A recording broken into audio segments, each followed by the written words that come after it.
Hey YouTube, welcome back. Been preparing here lately for crappier weather to come. Starting tomorrow, it's going to get pretty chilly. Might see a little bit of the wet stuff, but they're talking about some pretty sizable winds, gusts possibly up to 60. So I've been here battening down the hatches, and at the same time, when I get a little bit of time, going up into my hobby room and going through RCs, preparing for the winter time, seeing what's left that I got to clean up, what I got to fix, what I want to upgrade and such. And going through my stuff, I ran across this little guy from the summer that I'd actually forgotten about. It's the HBX Ratchet 1/18 scale 4-wheel drive buggy, and I thought I would do another quick drive. As you can see, I got the GPS mounted. I'm going to do it in the driveway, even though it's not the most ideal place. It is raining out too, so I'm going to try and make that part of it quick. And then I'll give you my final thoughts on this budget RC car I got off Amazon for 70 bucks.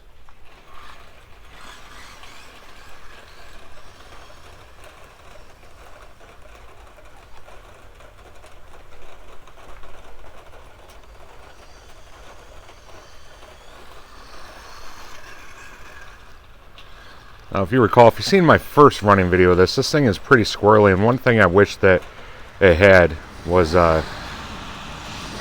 dual rate settings, because it is so squirrely, but no dual rates on this car. And I rolled it.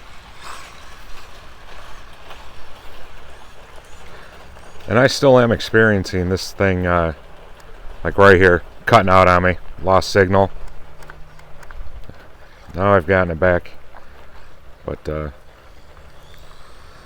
something that's man, it's hard to keep this thing in a straight line.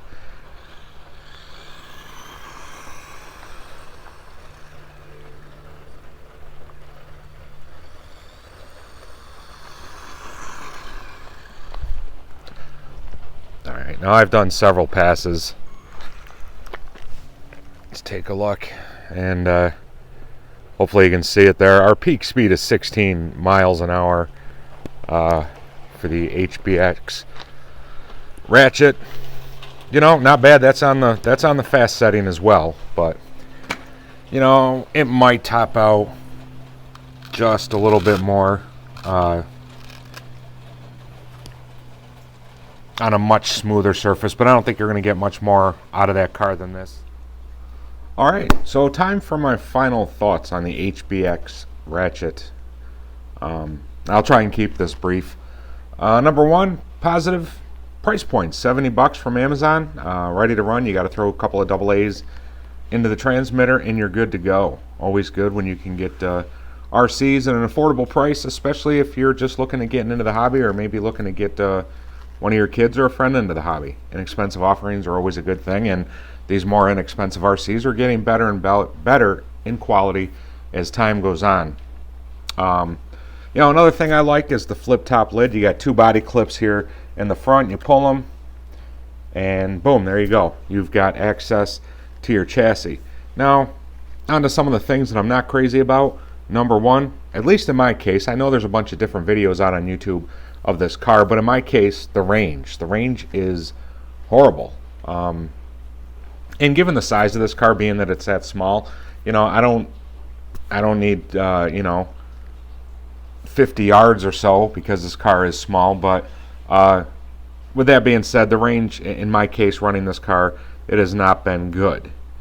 And you know, another thing, I really wish, like I'd said earlier, that this car had a dual rate for the steering, so you could adjust that a little bit more, because this car is like a little water bug. It's jittery and it's bouncy, and at times, especially at speed, can be hard to control. And the tires as well, while they look good and the rims look good, they are pretty hard. Doesn't give you a whole lot of dampening effect, along with the friction shocks to soak up even the smallest bumps. But you know, another thing I wanted to mention about the power switch, located here in the back.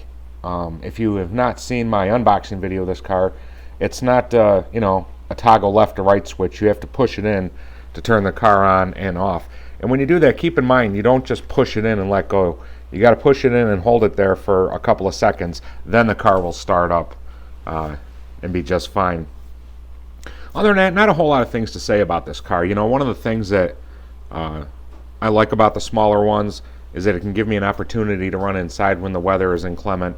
And living here in Western New York, you know, a lot of times, pretty much December through March, if not April sometimes, the weather can be pretty crappy, and I don't get outside to run RCs that much. So it's nice to have a few RCs when that bug hits me that I can scratch that itch, so to speak, when indoors. And that's the reason that I picked up a couple of the Latrax 1/18 scale cars, the short course truck and the Teton. But even those, they seem, although they're 1/18 scale, they seem a little bit bigger than the Ratchet. But those things really are, at least in my experience, they're not real conducive to running them inside that much in my house. A little too quick, and I know I can dial back the speed on that, but still a little bit too quick.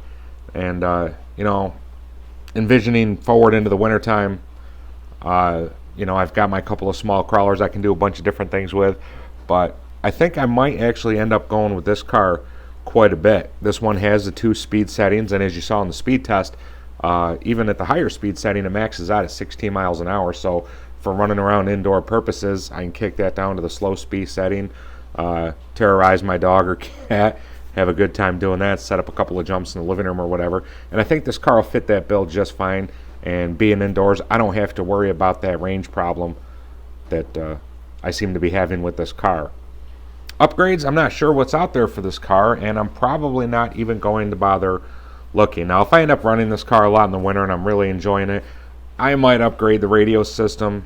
Who knows? But I think for $70 for my own purposes, I'm going to keep this car as is, and I think it's best run, in my opinion, indoors, or if you have, you know, flat concrete blacktop surfaces.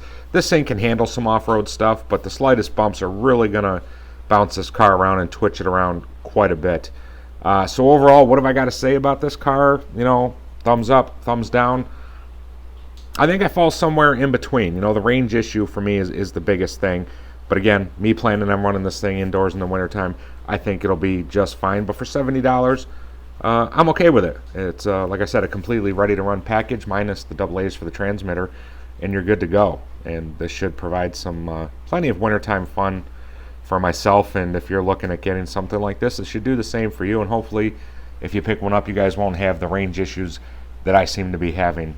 So that's going to wrap it up, guys. I always appreciate you taking some time out of your day to watch my videos.